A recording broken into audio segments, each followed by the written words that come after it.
When Iranian-American journalist Roxana Sabri was jailed in Iran, the incident stirred a national and international frenzy over freedom of the press for foreign journalists. Similar to the case of the two American current TV reporters released by North Korea after a high-profile meeting with former President Bill Clinton and North Korean President Kim Jong-il. Now, sir, are you aware of the American journalists who were just released from North Korea? Yes, I am. What do you make of that? I think it's a great idea that they finally got out of there. And they probably shouldn't have gone there, but they went, and they needed to be released as soon as possible. Now, are you familiar with cases where our military detains foreign journalists overseas and holds them for a number of years? No, wasn't aware of that.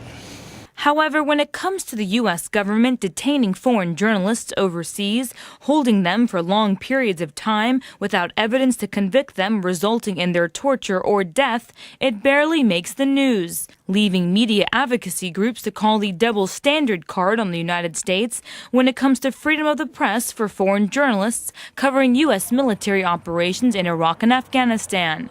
While the United States criticizes other countries for its treatment of the press, it has opened itself to accusations of basically a double standard, do as we say, not as we do.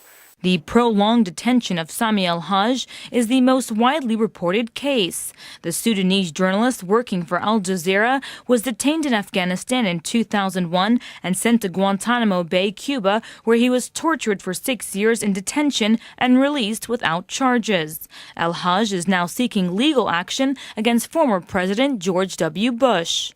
The Pentagon and those who were holding Sami al-Haj did not particularly treat him like a journalist. They treated him like a suspected terrorist, held him in Guantanamo for the better part of 6 years, and according to his lawyer, basically all the questioning about him was about Al Jazeera. However, al-Haj's case is not unique. Jawad Ahmed, a producer for a Canadian news station, was released in September of last year after 11 months of imprisonment and torture. Award-winning journalist Bilal Hussein was detained by the U.S. military in Iraq for 2 years before his release in April of 2008. Ibrahim Jassam, a Reuters cameraman, was arrested in Baghdad last September and is still being held. Press TV contacted the Department of Defense to inquire about the case, where a DoD official said Bilal Hussein was covered by amnesty regardless of the evidence against him, and in Ibrahim Jassam's case, despite a review, the U.S. forces decided to continue holding Mr. Jassam as a threat to security. Although no foreign journalists have been detained or injured by U.S. forces under the Obama administration, media advocacy and human rights groups are calling on the administration to re-examine pending cases and end policies which silence the press through detention or, in some cases, death. Jahan Hafiz, Press TV, Washington.